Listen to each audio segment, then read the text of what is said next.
एक जो भक्त होता है वो वैकुंठ नहीं अपितु वृंदावन का धाम, वृंदावन का वास मांगता है कि मेरे कन्हैया यदि कुछ भी देना हो तो बस इस वृंदावन का वास देना, क्योंकि जो आनंद की अनुभूति इस वृंदावन धाम में इस जीव को प्राप्त होती है वो अन्य किसी धाम में नहीं हो सकती। क्योंकि वृंदावन एक ऐसा धाम है जहां भक्ति नृत्यति यत्र च, यहां भक्ति का साक्षात वास है। और जहां भक्ति हृदय में भक्त की होती है वहां कहते हैं, मेरे ठाकुर जी स्वयं कहते हैं, निज लोकम सर्वथा तो विहाय। ऐसे भक्त के लिए तो मैं अपना लोक छोड़ करके उसके पीछे पीछे चलता हूं। क्यों पीछे चलते हैं? तो ठाकुर जी कह रहे हैं ताकि उस भक्त के चलने से पैरों की धूली उड़े और वो धूली मेरे सर पर लगे। पूये यत्य घ्री रेणु भी, वो धूल मेरे सर पर लगे। उस भक्त के द्वारा उड़ने वाली उस धूली जब मेरे सर पर लगती है तो मैं स्वयं को कृतार्थ मानता हूं। भगवान स्वयं कह रहे हैं, प्रेम से बोलिए। कोई मेरा ऐसा भक्त बने तो सही, निरपेक्षम मुनिम शांतम निर्वैरम समदर्शनम। बस कोई ऐसा निरपेक्ष होकर के भाव श्रद्धा और विश्वास से मेरे धाम का वास करे, मेरे इस धाम का सेवन करे, उस भक्त के मैं पीछे पीछे चलता हूँ। बोलो वृंदावन धाम की जय हो। और देखिए ठाकुर जी ने हम पर कितनी बड़ी कृपा की है। उस मेरे कन्हैया ने कृपा करके उसी ब्रजभूमि का हमें भी वास करने का अवसर प्रदान किया। और वास करने के साथ साथ अपनी इस दिव्य भागवती गंगा में गोता लगाने का, यदि लेश मात्र कोई पाप शरीर में होगा भी तो भागवती गंगा में गोता लगाने से वो भी नष्ट हो जाएगा। तो प्रेम से बोलिए, ये भगवत कृपा ही है, ये गुरु कृपा है। गुरु कृपा के बिना ये संभव नहीं है। आज ये परम सौभाग्य आया है तो भगवत कृपा और गुरु कृपा से आया है। प्रेम से बोलिए। आइए इस वृंदावन धाम में मेरे कन्हैया के साथ वास करते हैं और भाव से एक भजन के माध्यम से उन्हीं के साथ जो है अपने मन को जोड़ते हैं। बोलो वृंदावन धाम की जय हो। मन चल रे, मन चल रे, मन चल रे वृंदावन धाम, राधे राधे गाएंगे। मन चल रे वृंदावन धाम, राधे राधे गाएंगे। मन चल रे वृंदावन धाम, राधे राधे गाएंगे। मन चल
जय जय श्री राधे श्याम।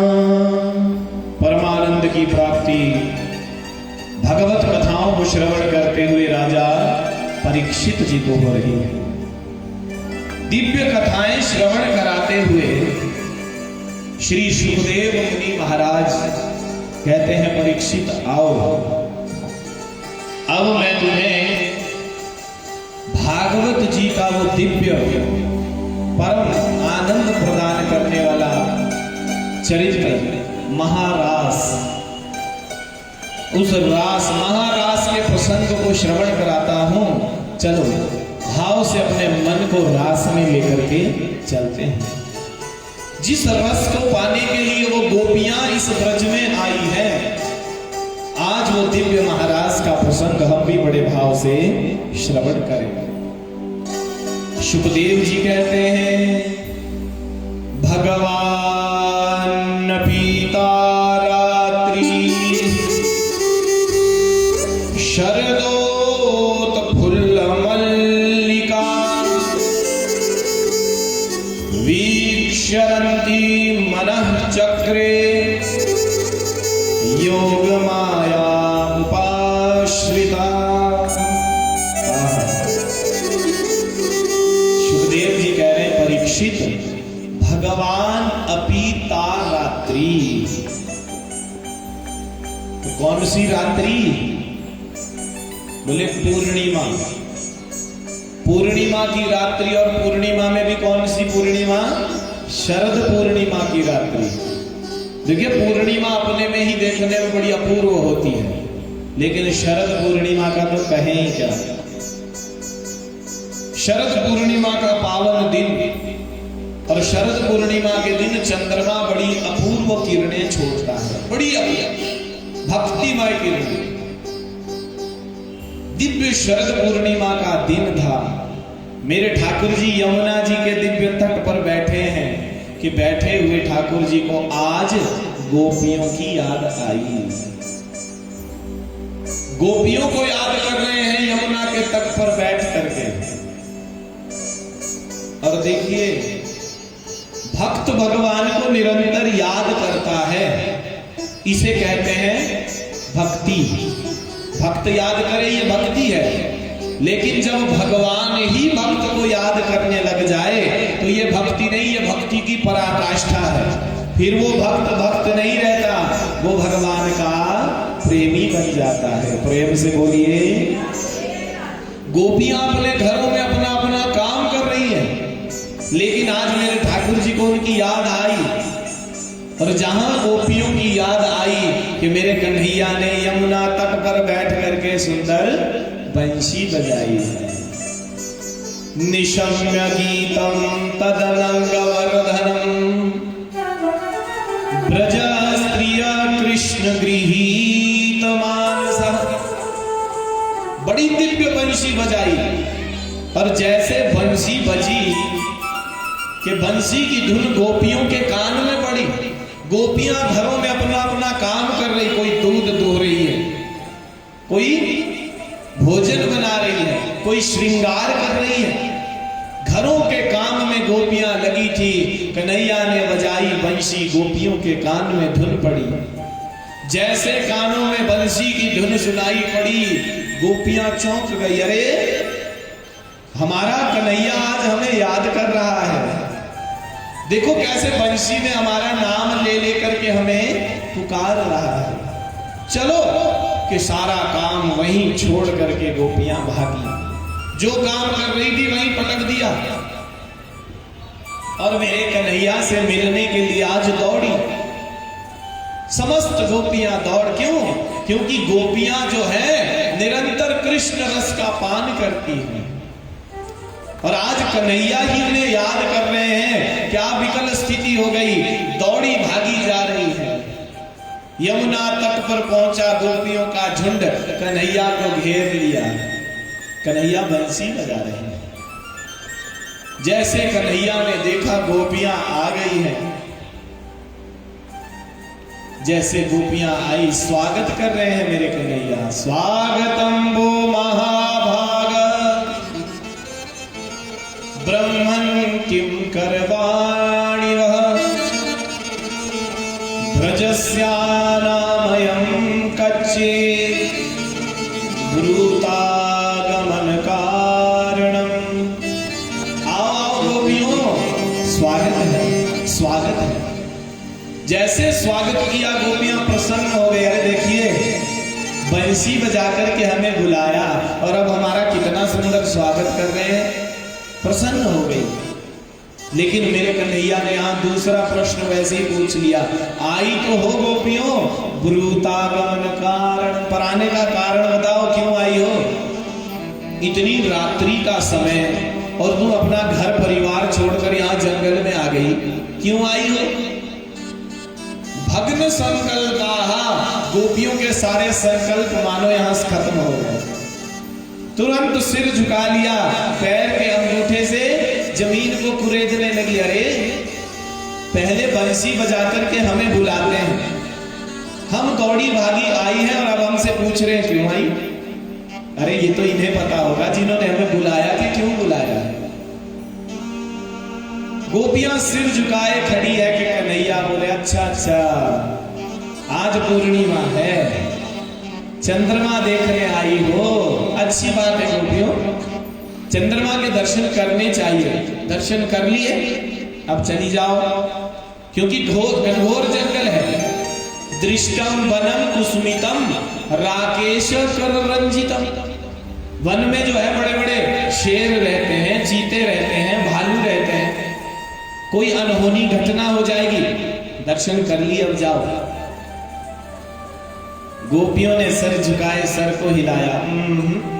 महाराज, ये चंद्रमा देखने नहीं आई, इसे तो हम रोज देखती हैं। अच्छा, फिर क्यों आई हो?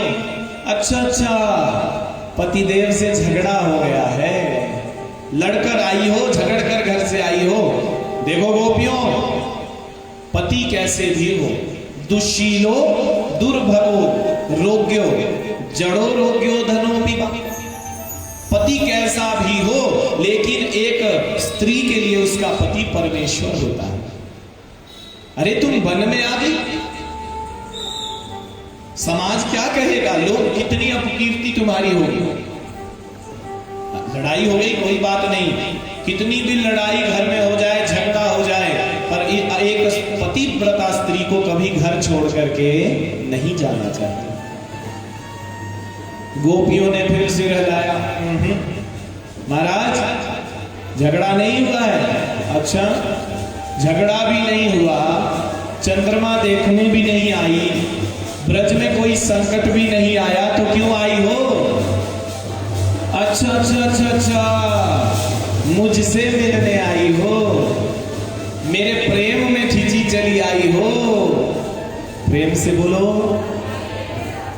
देखो गोपियों, तुम मुझसे प्रेम करती हो, अच्छी बात है, लेकिन प्रेम तब तक अच्छा लगता है जब तक प्रेम में दूरियां रहती हैं। जैसे प्रेम में नजदीकियां आने लगती है, वहां दोष दर्शन होने लगता है, प्रेम खत्म होने, समाप्त होने, कम होने लगता है। इसलिए प्रेम करती हो, अच्छी बात है, घर में बैठकर मेरा भजन करो, श्रवणात् दर्शनात् ध्यानात् मयि भावोनुकीर्तनात्। अरे प्रातः काल में गैया चराने जाता हूं, वहां मेरा दर्शन करो, फिर दिन भर बैठ करके मेरे नाम का जप करो। यहां वन में क्यों आ गई, लोग क्या कहेंगे? अच्छी बात नहीं है, इसलिए चली जाओ, लौट जाओ।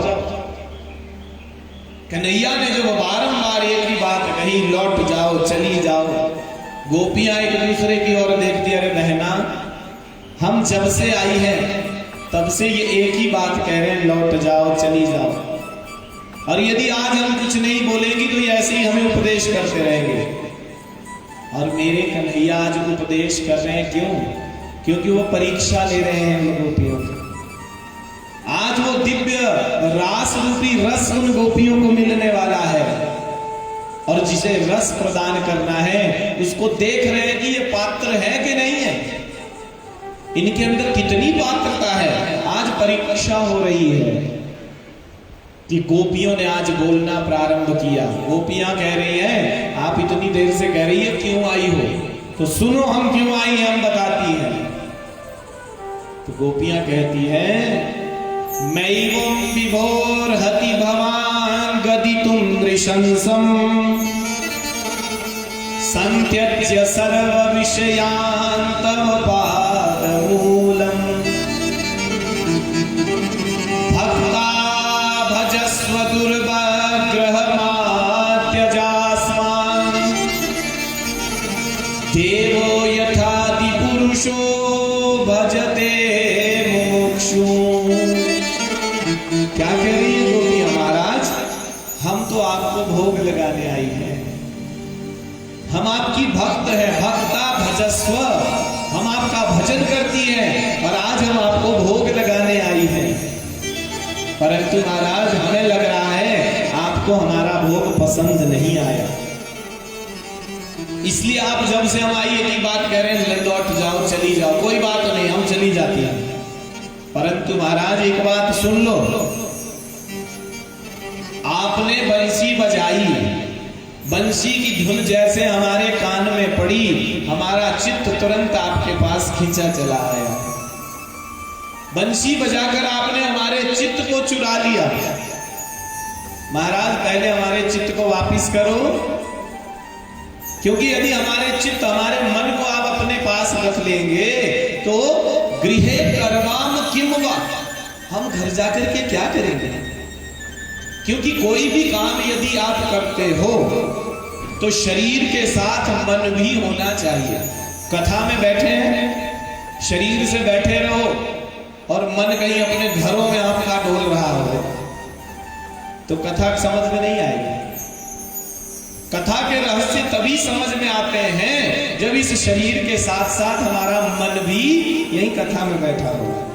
तो गोपियां कन्हैया से कह रही कन्हैया घर हम चली जाएंगे, लेकिन जाकर के करवाम किम वा, करेंगी क्या, क्योंकि तुमने हमारे चित्त को जो चुराया है इसे वापिस करो, हमारा चित्त वापिस दे दो, हम चली जाती हैं।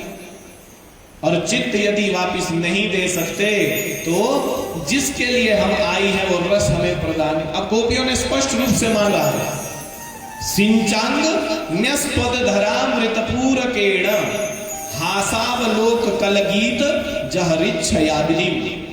महाराज जिस रस को पाने के लिए आज हम अपना सब कुछ त्याग कर आई हैं, अपना पति, अपना पुत्र, अपना घर, अपना मकान सब छोड़ कर आई है, हमें वो रस आप प्रदान कीजिए।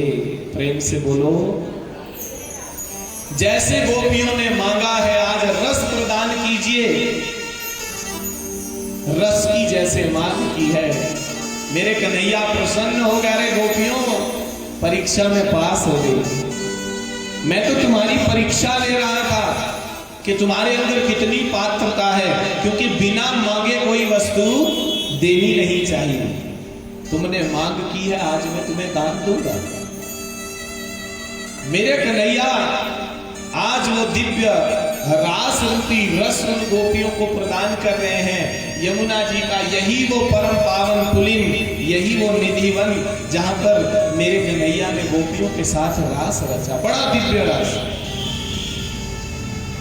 ठुमक ठुमक कर मेरे कन्हैया गोपियों के साथ नाच रहे हैं। रास बिहारी सरकार के गोपियों ने जब नाचते हुए कन्हैया को देखा कि आज गोपियों को अभिमान हो गया, अभिमान जागा, एक गोपी को मान जागा, बाकियों को अभिमान। और अभिमान क्या हो गया, अरे देखो देखो त्रिलोकी का राजा और आज कैसे हमारे इशारे पर नाच रहा है।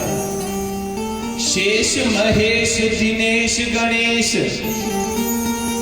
जाए हो जिन्हें निरंतर ध्यावे, और ताही अहीर की छोरहिया छछिहा हरी छाछ पे नाच नचावे।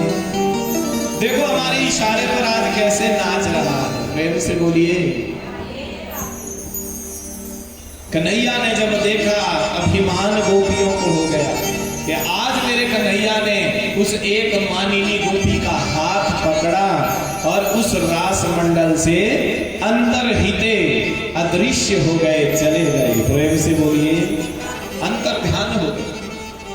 और जैसे कन्हैया अंतर ध्यान हुए अन्य गोपियां जो थी उन्होंने देखा कहां चले गए, कहां गया हमारा कन्हैया। छटपटाने लगी, जैसे जल के बिना मछली छटपटाती है, आज वैसी स्थिति उन गोपियों की हो गई। भागी दौड़ी, वृक्षों से पूछती, लताओं से पूछती, पत्थर से पूछती, जल से पूछती, पहाड़ों से पूछती, नदियों से पूछती है, हमारा कन्हैया तो नहीं देखा, कहां गया कन्हैया।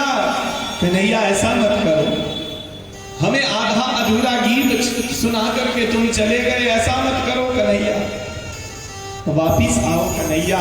पागलों की तरह स्थिति हो गई गोपियों की, अन्वेषण करती जा रही है, और जिस गोपी को मेरे कन्हैया साथ लेकर गए हैं वो कोई और नहीं, सा बधू रन्वतप्यतः, वो साक्षात मेरी किशोरी जी है, राधा रानी। चलते चलते किशोरी जी भी थक गई, कहने लगी कन्हैया न पार ये हम चली तुम नया नाथ माम प्रभो, मुझसे अब चला नहीं जा रहा, मैं थक गई। तो कन्हैया ने कहा कोई बात नहीं, थक गई हो तो स्कंधम आरुह्यतामिति, मेरे कंधे पर बैठ जाओ। जैसे आज मेरी किशोरी जी ने चरण कंधे पे रखना चाहा कि मेरे कन्हैया वहां से भी अंतर्ध्यान हो गए। बोलो रास बिहारी सरकार जय।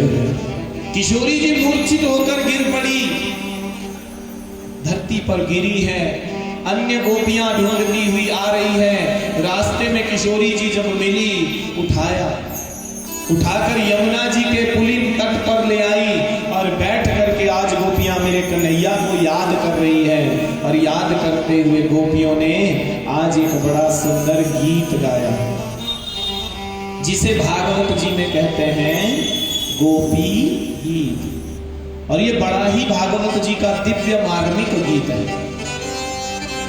इस गीत का प्रतिदिन श्रवण करना चाहिए, गान करना चाहिए, मनन करना चाहिए।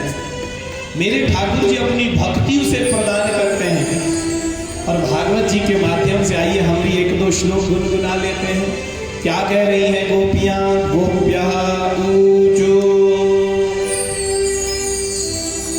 जयति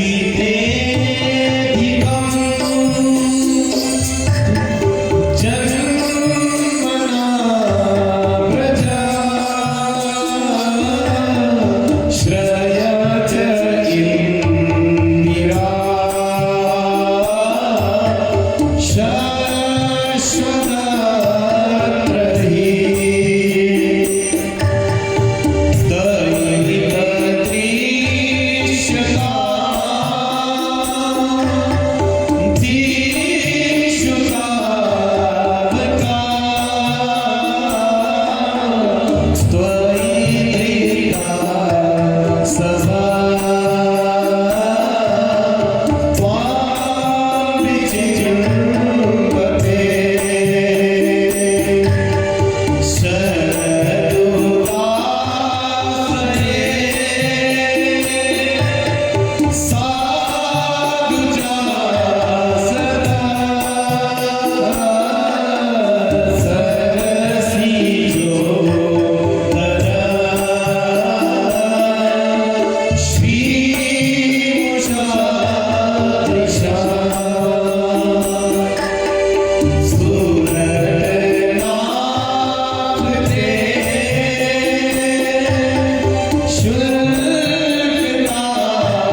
श्लोकों में गोपियों ने गीत गाया।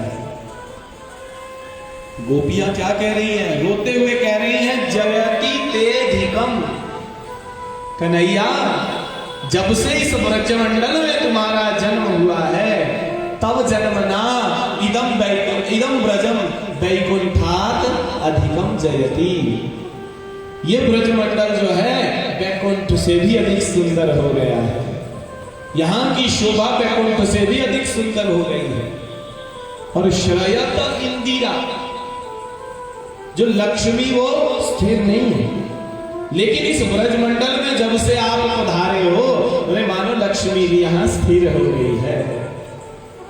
एक नैया देखो, हम अपना सब कुछ छोड़, घर परिवार पति पुत्र सब कुछ छोड़कर तुम्हारे लिए आई हैं, और तुम हमें ऐसा आधा अधूरा गीत सुनाकर चले गए। क्यों कन्हैया? अरे ये तो वही बात हो गई जैसे कोई व्यक्ति बकरे को पालता है, खूब खिलाता अच्छा, और जब खूब बड़ा तगड़ा हो जाता है तो बाद में स्वयं ही उसकी गर्दन पर तलवार चला देता है। आज तूने तो हमारी वही स्थिति बना दी। बड़े बड़े राक्षस आए, पूतना आई, बकासुर आया, अघासुर आया, कैसे कैसे राक्षस आए, सबसे तूने हमारी रक्षा की। क्या ये दिन दिखाने के लिए कि हम तेरी ही विरह रूपी अग्नि में जल करके मर जाए? नेह किम वध, अरे क्या ये वध नहीं है? मारना ही था तो हमें उसी दिन मरने देता, वो राक्षस ही हमें मार देते अच्छा था। उन राक्षसों ही हमें बचाया ही क्यों, अगर आज अपने विरह में हमें मारना ही था। कन्हैया ऐसा मत कर कन्हैया, लौट कर आजा। हमारी स्थिति को देख कन्हैया, हम कितनी विकल हो रही है, रो रही है गोपियां, बिलख रही है, और कहती है अरे हम तो मर भी नहीं सकती। मरना चाह रही है लेकिन मर नहीं सकती। क्यों? क्योंकि तब कथामृतम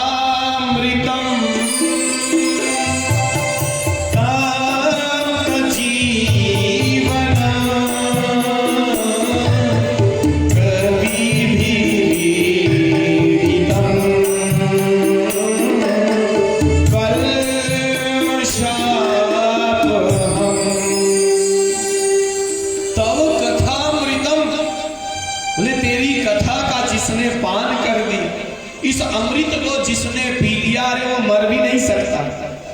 कन्हैया हम तो इस शरीर को त्याग भी नहीं सकते, ना तो मर सकती है और तेरे बिना कन्हैया जी भी नहीं सकती। इसलिए लौट आ कन्हैया, हमें देख, लौट आ। और एक बात सुन ले, यदि तू आज नहीं आया तो जीते जी तो हम तुझे नहीं पा सकेगी, कोई बात नहीं, पर तुझे याद करते करते अपने इस शरीर का विसर्जन जरूर कर देंगे। और शास्त्र में लिखा है, अंते या मति सागति, जीव मृत्यु के समय जिसका ध्यान करता है वो गति से प्राप्त होती है। तो यदि जीते जी तुझे न पा सकी कन्हैया, तो मरने के बाद हम तुझे अवश्य पालेंगे। इतना सुंदर भाव प्रकट करते हुए यमुना जी के तट पर रुरुदु सुस्वरम राजन, कृष्ण दर्शन लालसा, मेरे कन्हैया के दर्शन की लालसा में फूट फूट करके मेरी गोपियां आज रो रही है, बिलख रही है। मेरे कन्हैया ने जब गोपियों की स्थिति को देखा, अब अपने आप को रोक नहीं सके, ज्यादा देर नहीं रोक सके। तासा मावीर भूछौरी स्मयमाना मुखाम्बुजः, पीतांबर धर स्रग्वी सर्वे मनमथ। उसी क्षण मेरे कन्हैया आज उन गोपियों के बीच में प्रकट हो गए। बोलो रास बिहारी सरकार की जय। और प्रकट कैसे हुए हैं? पीतांबर धर, हाथ में पीतांबर है और उन गोपियों के आंसुओं को अपने पीतांबर से पोंछ रहे हैं। गोपियां देखा जब कन्हैया को टकटकी लगाकर मानो आज आंखों के मार्ग से हृदय के कमरे में बंद कर दिया। हे कन्हैया बड़ा पत्थर दिल है, अरे हम अपना सर्वस्व त्याग कर आई और हमें अधूरा गीत सुनाकर तुम भाग गए, चले गए। तुम बड़े कठोर हो, बड़े पत्थर दिल हो, निष्ठुर हो। गोपियां कह रही थी, मेरे कन्हैया बोल पड़े, अरे गोपियों, जब तक हृदय में मिलन के लिए प्यास नहीं होगी तब तक मिलन पुष्ट नहीं हो सकता। गोपियों, जितना तुम मुझे याद कर रही थी उससे ज्यादा मैं तुम्हें याद कर रहा था। जितनी तुम मेरी याद में विकल हो रही थी उससे ज्यादा मैं तुम्हारी याद में विकल हो रहा था। गोपियों, आओ, आकर के तुम्हें मैं रास रूपी रस प्रदान करता हूं। आओ गोपियों, आओ मेरे साथ नृत्य करो। पुनः गोपियों को रास रूपी रस प्रदान कर रहे हैं और उसी रास को लेने के लिए मेरे भोले बाबा भी आए हैं। भोले बाबा ने जब देखा रस प्रदान कर रहे हैं उस रास का इन गोपियों को, पार्वती जी से कहा मैं भी चलूंगा। पार्वती जी ने कहा महाराज वहां पुरुष प्रवेश वर्जित है। भोले बाबा कहने, अरे मुझे गोपी बना दो पर मैं जाऊंगा, मैं भी उस रस का आनंद लूंगा। मेरे भोले बाबा गोपी बन करके आए हैं और उस दिन से आज तक सदा सर्वदा के लिए उस रास मंडल में गोपेश्वर बन करके विराजमान हुए। बोलो गोपेश्वर भगवान की जय हो। आज भी इस वृंदावन धाम में मेरे भोले बाबा का गोपी रूप में श्रृंगार होगा गोपेश्वर महादेव की। ये दर्शन आपने, ये साथ नहीं है। सदा के लिए गोपेश्वर मेरे भोले बाबा बने और मेरे कन्हैया के साथ दिव्य रास इस ब्रजमंडल में मेरे कन्हैया ने सबको वो रस प्रदान किया है। और आइए वो रस हम भी कन्हैया से प्राप्त करें, क्योंकि हम भी आज उसी रास स्थली में बैठकर कथा सुनाए हैं। जिस रास स्थली में मेरे कन्हैया ने उन गोपियों के साथ रास किया, हम भी देखिए भाग्य से आज उसी रास स्थली में बैठे हैं और इसी भाव से रास मेरे कन्हैया के साथ रचे कि कन्हैया आओ, हम गोपियां आपकी होने आई हैं, आपकी होकर आई हैं, हमें भी वो रस दे कन्हैया, हमें भी अपना बना, हमें भी अपनी भक्ति प्रदान कर। तो आइए इसी भाव से हम भी कन्हैया के साथ बड़े प्रेम से रास रूपी रस को प्राप्त करें। बोलो रास बिहारी सरकार की जय हो। रास रच्यो है, रास रच्यो है, यमुना किनारे महारास रच्यो है। रास रच्यो है, रास रच्यो है, यमुना किनारे महारास रच्यो है। राधा नाचे कृष्ण नाचे, नाचे गोपी संग। राधा नाचे गोपी नाचे, नाचे गोपी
बड़े आनंद की अनुभूति हुई। और यही कथा को श्रवण करके सुखदेव मुनि महाराज ने जब परीक्षित जी को सुनाई, राजा परीक्षित जी आनंद विभोर हो गए। बड़े आनंद की प्राप्ति हुई। परीक्षित जी महाराज धन्य है महाराज, भगवान की लीलाएं धन्य है। वो गोपियां क्या दिव्य उनके भाव और क्या दिव्य उनकी साधना होगी। अरे जिन्होंने इस ब्रजमंडल में जन्म लिया और ब्रजमंडल में जन्म लेने के साथ साथ मेरे कन्हैया का अंग संग प्राप्त किया, बड़ी दिव्यता और बड़ा प्रारंभ, बड़े भाव और बड़ी साधना करनी पड़ती है ब्रजमंडल में वास करने के लिए। जन्मांतर भवेत पुण्यम, जन्मांतर एक जन्म नहीं, अनंत जन्मों के जब पुण्य उदय होकर के आते हैं तब जाकर के इस ब्रज का वास मिलता है। तच्च तीर्थ वासम लभे, तीर्थ का वास और तीर्थों में भी ब्रज का वास मिला है। तो ये कोई पूर्व जन्म के हमारे कोई पुण्य उदय हुए, अनंत जन्मों के, एक जन्म के नहीं। दिव्य रास रूपी रस भगवान ने गोपियों को दिया, गोपियां कृतार्थ हुई। सुखदेव जी राजा परीक्षित जी को दिव्य कथाएं सुनाते हुए कह रहे हैं, परीक्षित भगवान लीलाएं कर रहे हैं ब्रज में, और उधर मथुरा में जो कंस है बड़ा चिंतित है, क्योंकि वो बड़े बड़े राक्षसों को भेजता है।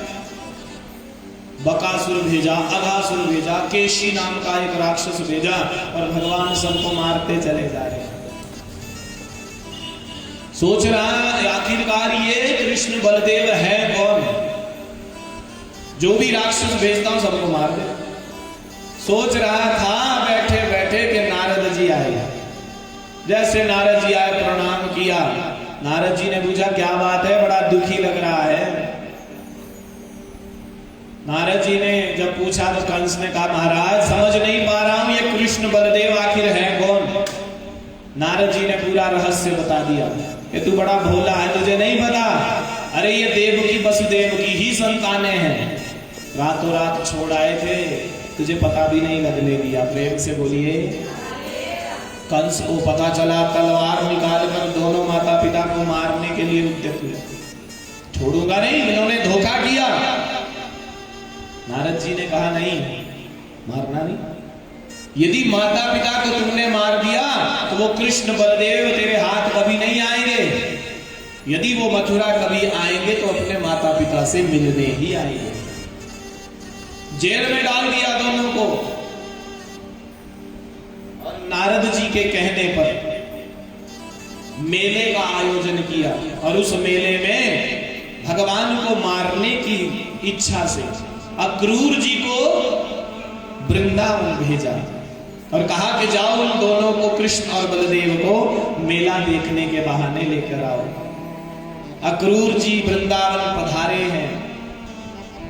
कन्हैयानंद बाबा से समाचार कह दिया कि कंस ने मेला देखने के बहाने कृष्ण बलदेव को बुलाया है। नंद बाबा ने कहा मेरा कन्हैया जाएगा तो मैं भी जाऊंगा। सबको सूचना दे दी, जिन्होंने भी मथुरा का मेला देखना है वो तैयार हो जाएं। प्रातः काल नंद बाबा के साथ मथुरा चल पड़े। कृष्ण बलदेव तैयार होकर रथ में बैठे जाने लगे थे। गोपियां विकल हो गई, अरे हमारा कन्हैया हमें छोड़कर जा रहा है। रथ को रोका तो मेरे कन्हैया ने समझाया, अरे गोपियों धीर मत होइए। अरे जैसे दिन होता है रात होती है, ऐसे ही संयोग और वियोग ये संसार के साथ है। धीर मत हो। अरे मैं आज जाऊंगा, कल मेला देखूंगा, परसों लौट करके आ जाऊंगा। जब परसों आने की कन्हैया ने बात कही, तब कहीं गोपियों ने रास्ता दिया, कन्हैया मथुरा चले गए। मथुरा कन्हैया पधारे, रात्रि विश्राम किया। प्रातः काल कंस ने मेले का आयोजन किया। चाणूर, मुष्टिक, शल, तोशल, कूट बड़े बड़े राक्षस हैं। दंगल युद्ध का आयोजन किया है कि दंगल युद्ध में इन दोनों को मैं मरवा दूंगा। बड़े ऊंचे सिंहासन पर स्वयं बैठा है।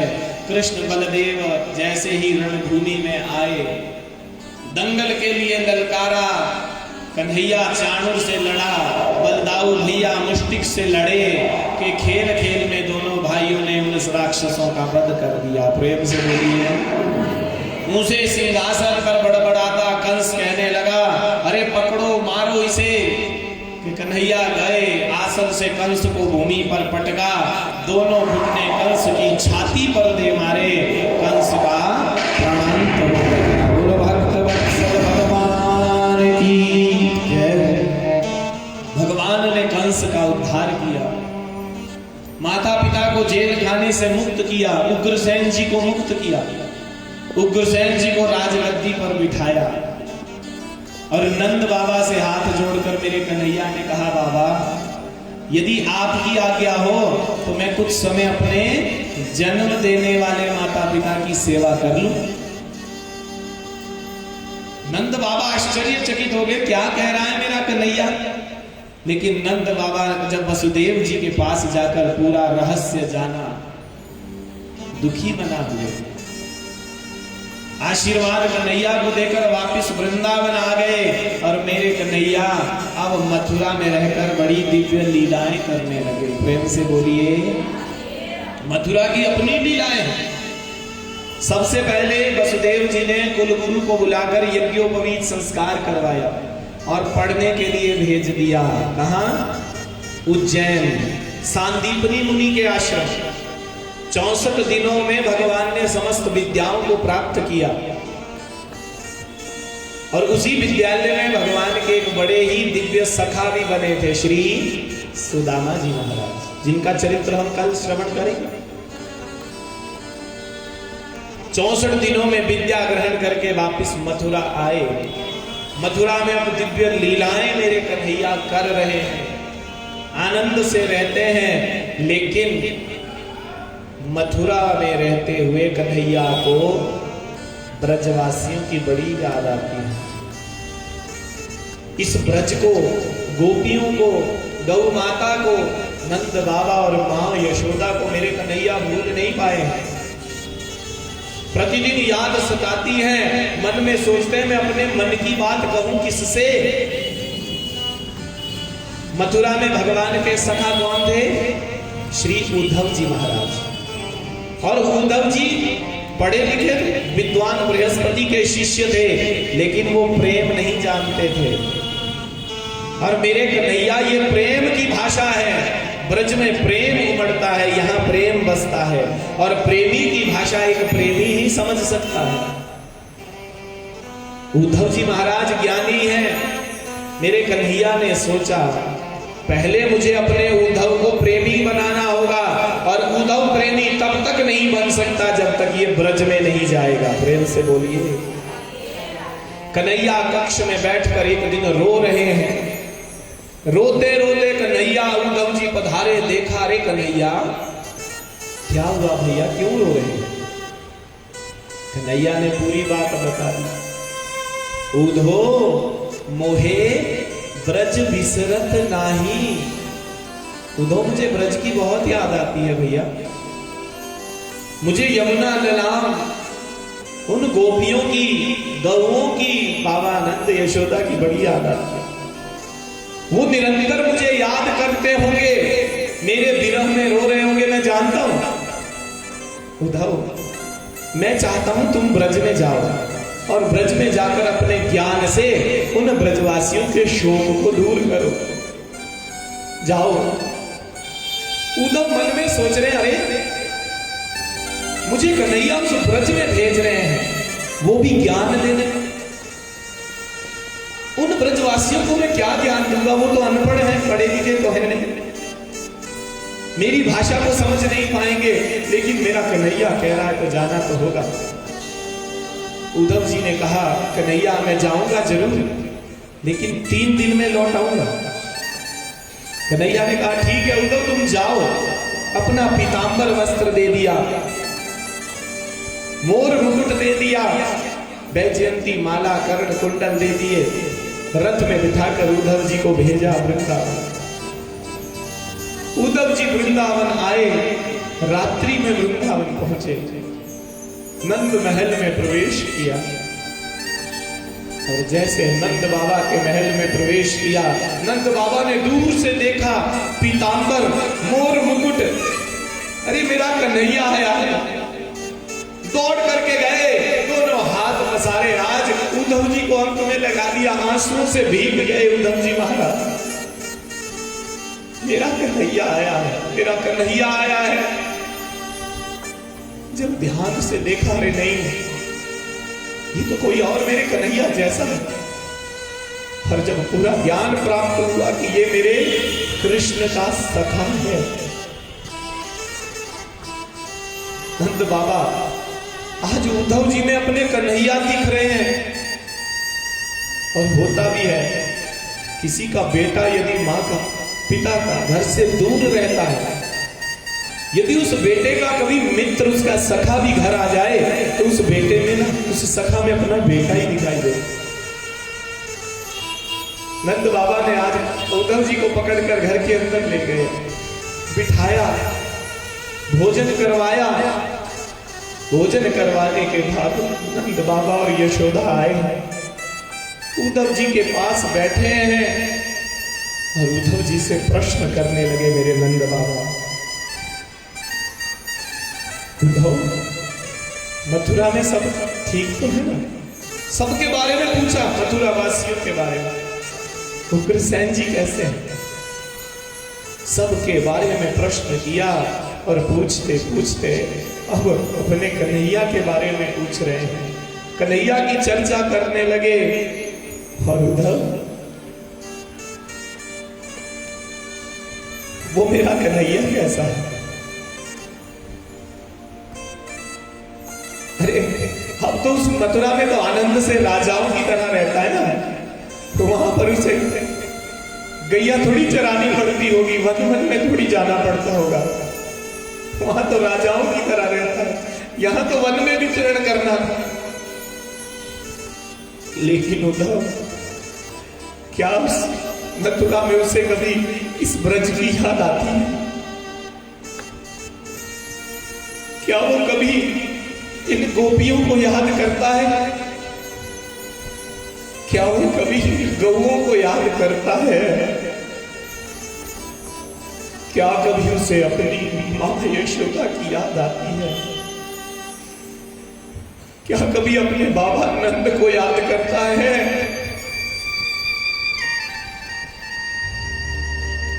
प्रश्न पूछते गए और अश्रुपात हो रहा है। नंद बाबा विकल हो गए,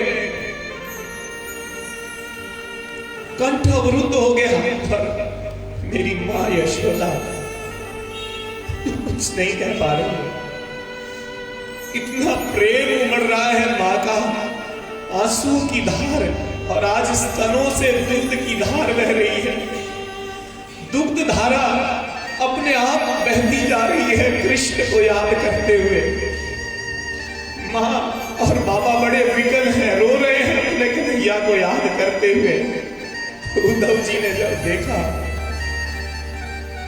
आए तो थे ज्ञान देने, लेकिन आज अपना ज्ञान भूल गए,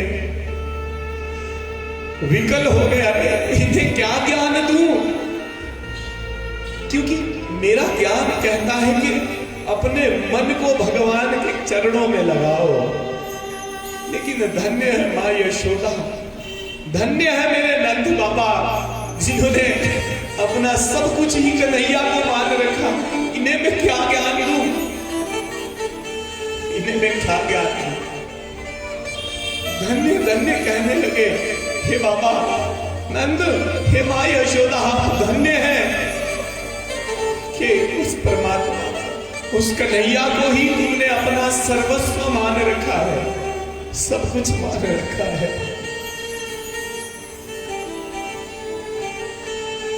विकल हो गए उद्धव जी महाराज, विकल हो गए। पूरी रात्रि पूरी रात व्यतीत हो गई इसी प्रकार। प्रातः काल हो गया, उद्धव जी नित्य कर्म करके सूर्य को अर्घ देने गए। अर्घ दे रहे थे कि तभी द्वार पर जो रथ खड़ा था, उस रथ को देखकर गोपियां उस रथ को घेरे खड़ी है। सोच रही, अरे यही तो वो रथ है जिसमें वो अक्रूर हमारे कन्हैया को हमसे दूर लेकर गया। अरे कहीं वो अक्रूर दोबारा तो नहीं आ गया। तभी दूर देखो, अर्घ दे रहे हैं, पीतांबर ओढ़े मोर मुकुट धारण। ये कौन है? हमारा कन्हैया? नहीं नहीं, कन्हैया तो नहीं है, पर कन्हैया जैसा कोई है। गोपियों ने जाकर के जब देखा, परिचय पाया, उद्धव कृष्ण के सखा। बोल पड़ी, अरे वाह, इतने समय के बाद इस ब्रज की याद आई भी तो खुद नहीं आया। देखो, अपने सखा को भेजा और हमारे लिए थोड़ी भेजा होगा। अरे ये तो अपने इन बूढ़े माता पिता के लिए भेजा होगा। इनकी सुध बुध के हमसे प्रेम थोड़ी करता है। उद्धव जी के सामने गोपियां विकल हो रही हैं और रोते रोते अपने प्रेम को कह रही हैं।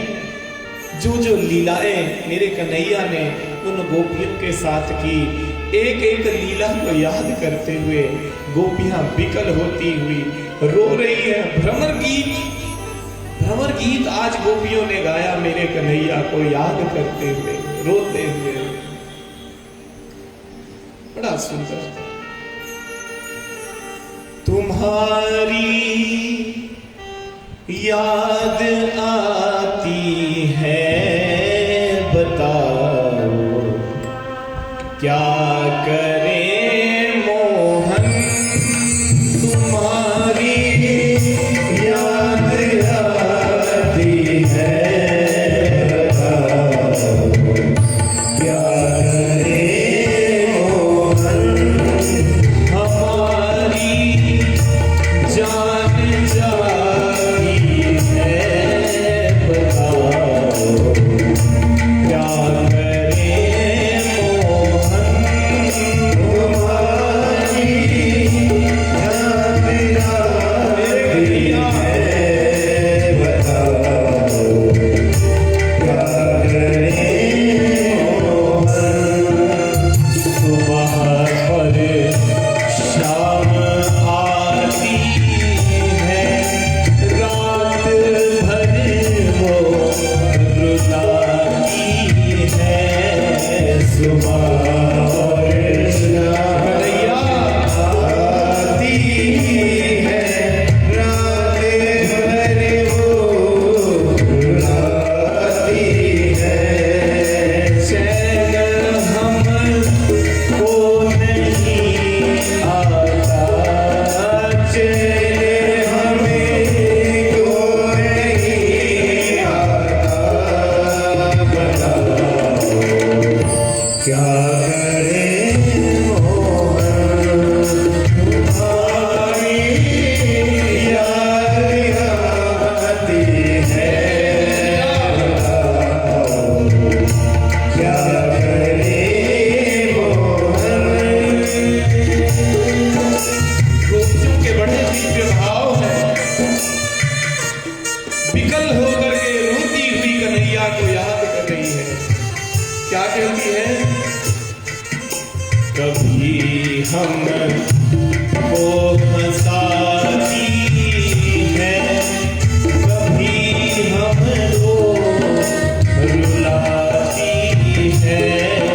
कभी हमको हंसाती है, कभी हमको रुलाती है।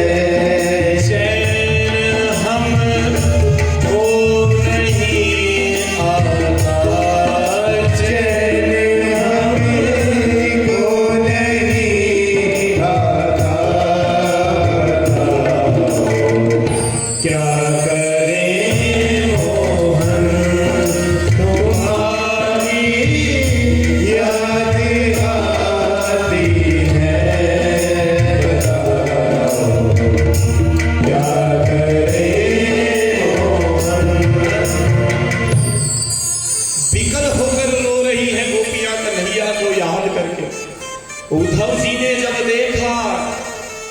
अरे जिन्हें मैं अनपढ़ गंवार समझ रहा था, इन्हें क्या उपदेश करूं।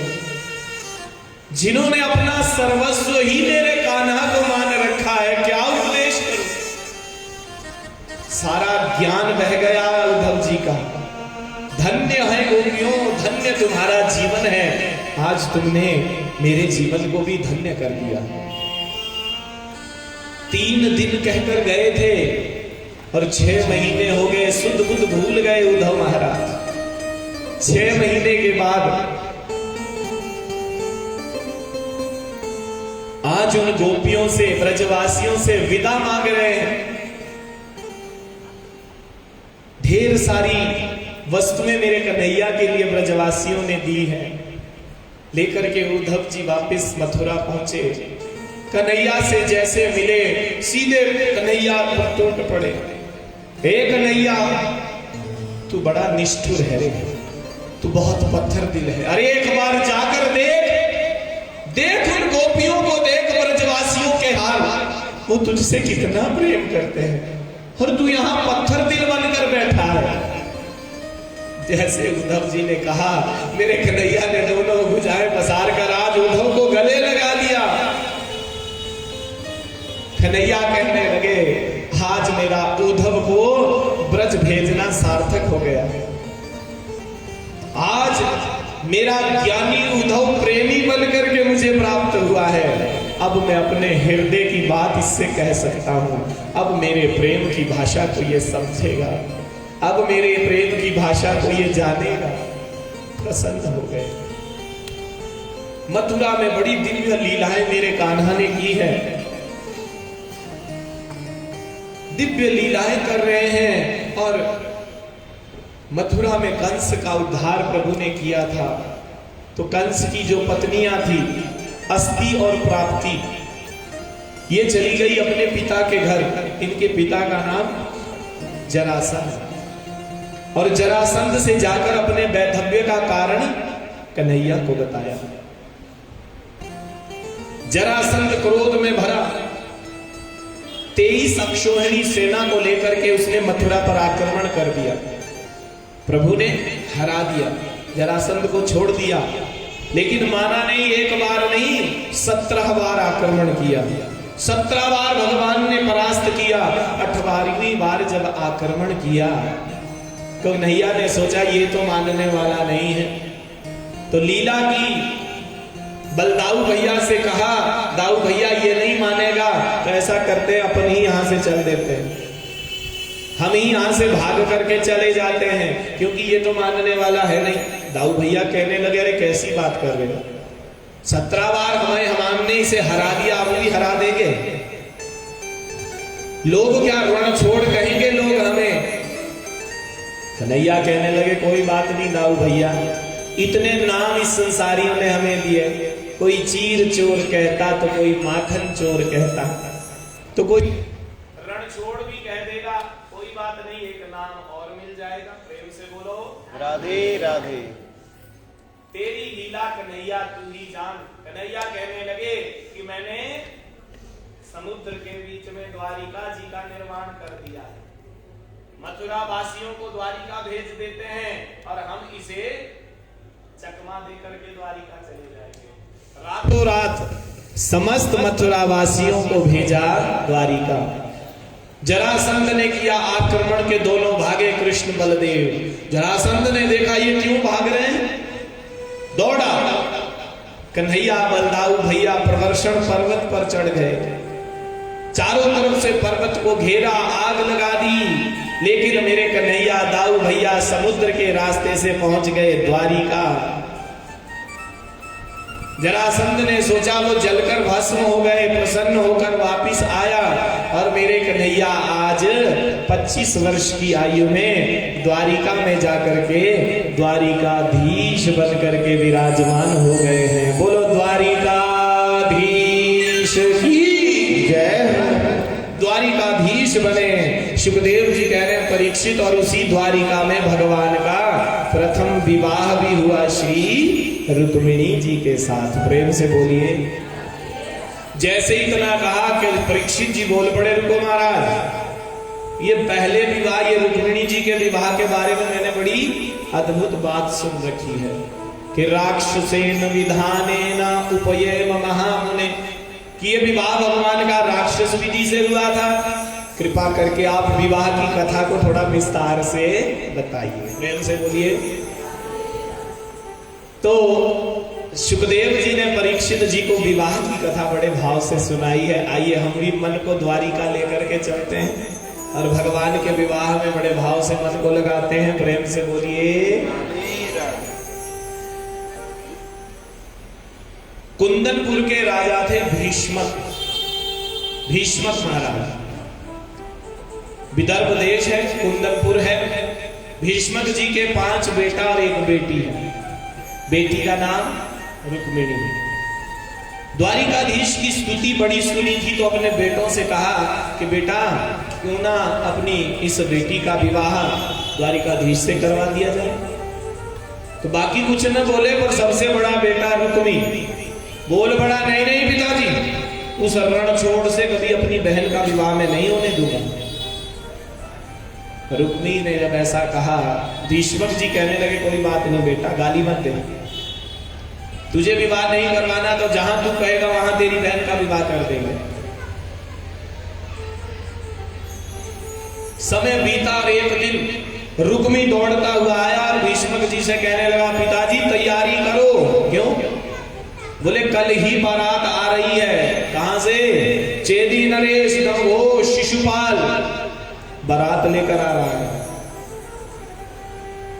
तैयारी करो। चारों तरफ बात फैल गई, विवाह की तैयारी कीजिए, रुक्मिणी के लिए बारात आ रही है। रुक्मिणी जी को जब पता चला बड़ी दुखी, रोने लगी। क्यों? क्योंकि रुक्मिणी जी मन ही मन मेरे ठाकुर जी को अपना पति मान चुकी थी। रो रही है। भाभियों ने समझाया, अरे रोती क्यों? तो क्या करूं, मैं तो द्वारिकाधीश को पसंद करती हूं, लेकिन बारात तो कहीं और से आ रही है। अरे बहना रोने से कुछ नहीं होगा, ऐसा कर एक पत्र लिख डाल, मेरे द्वारिकाधीश सबके मन की पूरी करते हैं, वो तेरी भी सुनेंगे। कि आज काजल कमल कलम लेकर के रुक्मिणी जी ने 7 श्लोकों में एक बड़ा सुंदर पत्र लिखा। पंडित जी को बुला करके पत्र दिया और कहा, पंडित जी जाओ ये पत्र द्वारिकाधीश को देना और कहना कि एक साधारण पत्र नहीं, मेरे प्राण है। पंडित जी चले, द्वारिका पहुंचे, द्वारिकापुरी में प्रवेश किया। द्वारिकाधीश से भेंट हुई, मेरे कन्हैया ने बिठाया, भोजन करवाया और पूछा, हे ब्राह्मण देवता, किसी विशेष कार्य से आए हो क्या? ब्राह्मण देवता ने पत्र निकालकर थमा दिया, लो महाराज, विदर्भ देश की राजकुमारी ने आपके लिए भेजा है। कन्हैया कहने लगे, पढ़ो। बोले बोले नहीं नहीं महाराज, राजनीतिक पत्र नहीं है, प्रेम पत्र है, प्राइवेट है, किसी का प्राइवेट पत्र नहीं पढ़ते, आप स्वयं पढ़िए। कन्हैया कहने लगे, अरे ब्राह्मण देवता, आज तक मैंने अपने ब्राह्मण देवताओं से कुछ छुपाया है क्या? ब्राह्मणों से मैंने आज तक कुछ नहीं छुपाया, आप पढ़िए। कि ब्राह्मण देवता ने पत्र खोलकर पढ़कर सुनाने लगे। तो आइए हम भी सुन लेते हैं, सुन ले, प्रेम से बोलो। आइए सुन लेते हैं मेरे ठाकुर जी का पत्र, जरा क्या लिखा है रुक्मिणी मैया ने। रुक्मिणी मैया लिखती है कि हे द्वारिकाधीश, श्रुत्वा गुणान भुवन सुंदर शृण्वतान्ते निर्विश्य कर्ण विवरै हरतोंगतापम। हे द्वारिकाधीश, इन कानों ने तो आपकी स्तुति को बड़ा सुना, पर इन आंखों को आपका दर्शन कब मिलेगा? कब दर्शन लाभ मिलेगा महाराज जी? और आप सोच रहे होंगे कि कभी मिलना हुआ नहीं और पत्र लिख दिया सीधे, तो इसका कारण भी बता देती हूं। मैंने आपकी स्तुति को सुन करके आपकी छवि हृदय में बना ली है और आपको अपना पति मान लिया है, लेकिन महाराज कल बारात कहीं और से आ रही है। अरे ऐसा ना हो कि शेर का भाग कोई गीदड़ लेकर भग जाए, इसलिए वीरता का परिचय ले और आकर मुझे ले जाए। परंतु एक ध्यान और रखना, मैं ये नहीं चाहती कि कोई लड़ाई झगड़ा हो, मेरे भाइयों को आप मारें और मुझे लेकर जाएं। तो उपाय भी बता देती हूँ कि हमारे इस विदर्भ देश में जब भी कन्या का विवाह होता है तो वो गिरिजा मैया की पूजा करने जाती हैं। मैं भी वहां कल जाऊंगी, आप वहां आए और मुझे वहां से लेकर जाएंगे। प्रेम से बोलिए। और यदि महाराज आप नहीं आए तो शत जन्म विधास्यामि, 100 जन्म मुझे क्यों ना लेने पड़े, विवाह करूंगी तो केवल आपसे। पूरा पत्र सुना दिया। कन्हैया ने पंडित जी से कहा, अरे देर मत करो पंडित जी। हाथ पकड़ा, रथ में बिठाया और सीधे 9-2 चल दिए विदर्भ देश की ओर। रात्रि का समय बलदाऊ भैया ने देखा, ये रात को मेरा कन्हैया कहां जा रहा है, क्योंकि छोटा भाई है, छोटे भाई का प्रेम है। सेना लेकर चल पड़े, कोई कष्ट आ गया मेरे कन्हैया पे तो। कन्हैया पहुंचे विदर्भ देश, पंडित जी से कहा, जाओ रुक्मिणी से कह देना घबराना मत, मैं आ गया, सब देख लूंगा। पंडित जी जा रहे हैं और रुक्मिणी मैया बैठ करके बड़ी परेशान, कभी भोले बाबा को मनाती है, भोले बाबा मैंने इतने सोमवार के व्रत किए, क्यों मेरी परीक्षा ले रहे हो, फल दे दो। हे दुर्गा मैया इतनी नवरात्रि के व्रत किए, क्यों परीक्षा ले रही हो। बैठ करके भगवान को मना रही है कि तभी सामने से पंडित जी आ गए। दौड़ के गई, प्रणाम किया, महाराज क्या संदेश लाए हो। पंडित जी ने कहा, संदेश तो कुछ नहीं है। क्या मतलब। देवी जिनके लिए संदेश भेजा था वो स्वयं आए हैं, द्वार पर इंतजार कर रहे हैं, घबराना नहीं। प्रसन्न हो गई, सखियों के साथ तैयार होकर पूजा करने जा रही हैं। प्रेम से बोलिए। कि तब तक बारात भी पहुंच गई, शिशुपाल आ गया, चारों तरफ बात फैली, बारात आ गई, बारात आ गई। भीष्मक जी बारात की अगवानी करने गए, जनवासे में बारात को ठहराया है। भीष्मक जी जा रहे थे कि द्वार पे दिखे कन्हैया, और कन्हैया को देख करके जा रहे थे जनवासे के, मुड़ गए द्वार की ओर। अरे आओ आओ कन्हैया, जय हो द्वारिकाधीश की, बेटी के शुभ विवाह के समय में पधारे हो, अहो भाग्य हमारे जो आप पधारे। अब जो लोग साथ में गए थे उन्होंने सोचा कि यही हमारी रुक्मिणी का दूल्हा है, तभी इसका स्वागत कर रहे हैं। सब कहने लगे, रे दूल्हा तो बड़ा सुंदर है, बहुत अच्छा दूल्हा है, धन्य भाग हमारी रुक्मिणी के। चारों तरफ खबर फैलने लगी। भीष्मक जी मुड़कर कहने, अरे नहीं नहीं, ये दूल्हा नहीं है, ये तो मेहमान है, द्वारिकाधीश, दूल्हा तो कोई और है। कन्हैया से कहने लगे, चलो कन्हैया आओ, बेटी के विवाह में आप भी आइए। कन्हैया कह रहे, ना ना महाराज, अभी जरूरी काम से जा रहा हूं, हाँ भगवत कृपा रही तो आना जाना लगा रहेगा। प्रेम से बोलो। कन्हैया चले गए कि तब तक बात सारे फैल गई, और ये बात शिशुपाल तक भी पहुंच गई कि भैया आप तो बैठे यहाँ कुर्सी पे मौत से, लेकिन यहाँ द्वारिका में तो, यहाँ विदर्भ देश में तो दूल्हा द्वारिकाधीश को सबने समझ लिया। जब इस प्रकार कहा तो उसी बारात में आया था जरासंध। जरासंध ने जैसे सुना, वो कन्हैया, वो कैसे, उसे तो मैंने मार दिया था। अरे शिशुपाल, अगर वो कन्हैया यहाँ आया है तो कुछ गड़बड़ होने वाली है, क्योंकि मैं 17 बार उससे निपट चुका हूं, कुछ गड़बड़ होने वाली है। शिशुपाल कह लेना, अरे बेकार में घबराते हो, कुछ नहीं होता। तब तक जो बाराती आए थे उन्होंने तलवार निकाल ली। अरे भैया घबराओ मत, अरे हम खाली लड्डू खाने थोड़ी आए हैं, तलवार भी साथ में लाए हैं, ऐसा कुछ होगा तो देख लेंगे। चल पड़े तुरंत। कहां है रुक्मिणी, जाना के मंदिर में गई है, चारों तरफ मंदिर को घेर लिया चारों तरफ से। अब रुक्मिणी मैया तो मंदिर में गिरिजा मैया की पूजा कर रही है। नमस्ते त्वाम्बिकम भीक्षणम, हे मां आपको प्रणाम करती हूं, मुझे द्वारिकाधीश पति रूप में प्राप्त हो। मनु जाहि राख्यो मिलहि सोवर, जहज सुंदर सांवर। मुझे वो सांवरा कन्हैया द्वारिकाधीश पति रूप में मिले, प्रार्थना की, प्रणाम किया। प्रणाम करके जैसे बाहर आई, चारों तरफ देखा तो सेना खड़ी। सोचने लगी, मैंने तो पत्र में लिखा था कि वहां कोई नहीं होगा, ये कहां से आ गए? अब कैसे ढूंढूं मैं कन्हैया को? मैंने तो कभी देखा ही नहीं द्वारिकाधीश को। कि द्वारिकाधीश भी बीच में चुप से खड़े हैं। धीरे धीरे आगे बढ़ने लगे। जैसे आगे बढ़े, रुक्मिणी जी की नजर गई, आंखों से आंखें चार हुई, पहचान गई, यही मेरे द्वारिकाधीश है। बोलो द्वारिकाधीश की जय। कन्हैया ने इशारा कर दिया, घबराना नहीं, हम आ गए। सारे के सारे वो सैनिक वहां देख रहे हैं, रुक्मिणी जी को देखकर लट्टू हो गए। अरे देखो कितनी सुंदर है, कितनी सुंदर है, यही देखते जा रहे हैं कि तब तक कन्हैया गए, बाजू से पकड़ा, रथ में बिठाया और नौ दो बोलो रुक्मिणी मंगल भगवान की जय। जब दूर चले गए, होश आई उन सैनिकों को, अरे ले गए हो। दौड़े, युद्ध के लिए ललकारा। जैसे युद्ध के लिए ललकारा के तब तक दाऊ भैया भी पहुंच गए। बोलो द्वारिकाधीश की जय।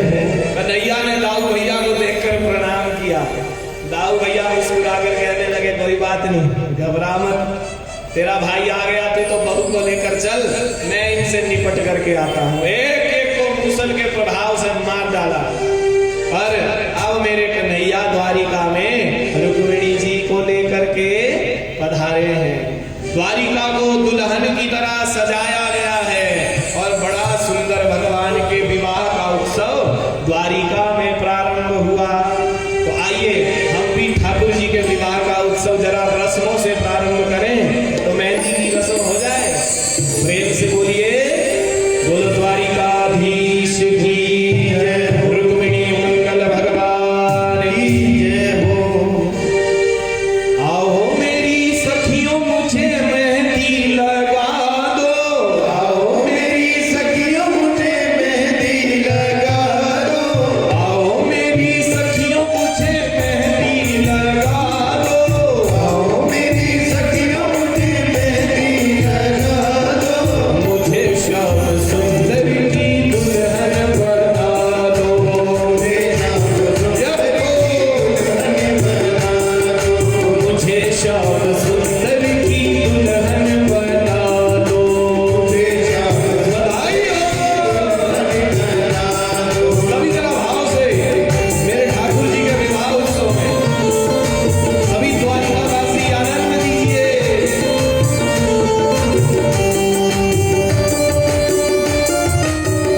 बनाए रखें। इसी भावना के साथ अपनी वाणी को विराम, आज की कथा को यही विराम करते हुए महाराज श्री के श्री चरणों में प्रणाम। ओम शांति। ओम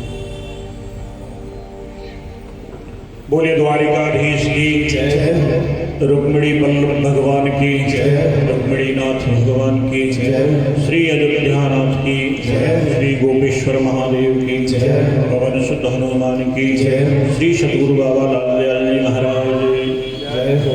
अभी श्रीमद् भागवत कथा के षष्ठम दिवस का हम सब लोग बड़े भाव के साथ आनंद ले रहे थे।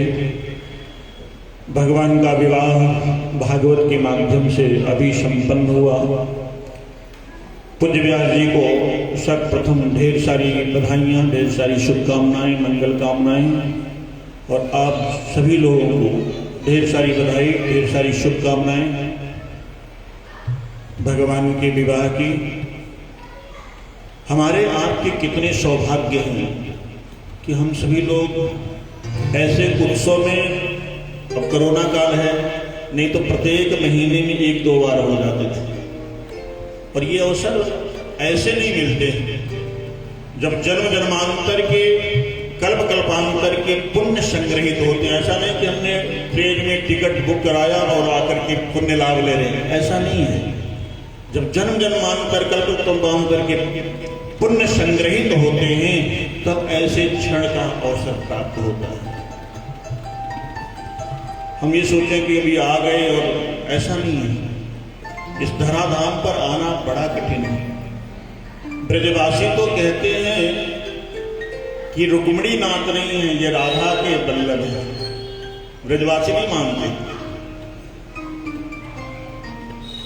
ब्रजवासी कहते हैं वृंदावन मकरंद है रसिक करत रस पान।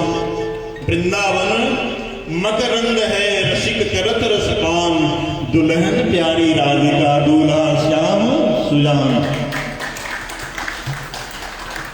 मेरी राधिका जो है ये दुल्हन है, रुक्मिणी थोड़ा ना दुल्हन। रुक्मिणी को भगाना पड़ा था, जामवंती को लड़कर के लाना पड़ा था, सत्यभामा को पाने के लिए सत्य का मार्ग अपनाना पड़ा था, सत्यनिष्ठ बनना पड़ा था कृष्ण को, और कृष्ण को प्रकट करने के लिए सत्यव्रतम सत्य परम सत्यम सत्य से योनि किंच सत्य, सत्य का आश्रय लेकर के प्रकट किया देवताओं ने। और यहाँ कृष्ण को सत्य निष्ठ बनने के लिए वो क्या कहते हैं उसको, तो लेना पड़ता है उसको, प्रसेन को जो ले गया मणि, समयंतक मणि देना पड़ा। तो हम सभी लोग बड़े भाव के साथ यहाँ ब्रज भूमि पर बैठ करके आनंद ले रहे हैं, ये हमारे परम सौभाग्य है। देखिए ब्रज में मोबाइल बंद कर दो, भगवान की लीला को न हृदयंगम करके लाओ, इसमें मन में बसाओ। उद्धव जाते हैं गोपियों के पास तो कहते हैं कि जिन तुम कृष्ण को मानती हो ना, वो कृष्ण वेदांत की भाषा सुनाते हैं, बहुत सारी बातें। तो जिन कृष्ण को मानती हो उनके लिए आपको ज्यादा यत्न करने की जरूरत नहीं है। एकाग्रचित्त होकर के पहले तो अपने मन को शांत करो। क्या करना है? मन को शांत करो। देखिए ये बड़ी अद्भुत बात है। मन जिनके शांत हो जाए और वो महाराज भाग्यशाली है। मन जिनके शांत हो जाए वो भाग्यशाली है,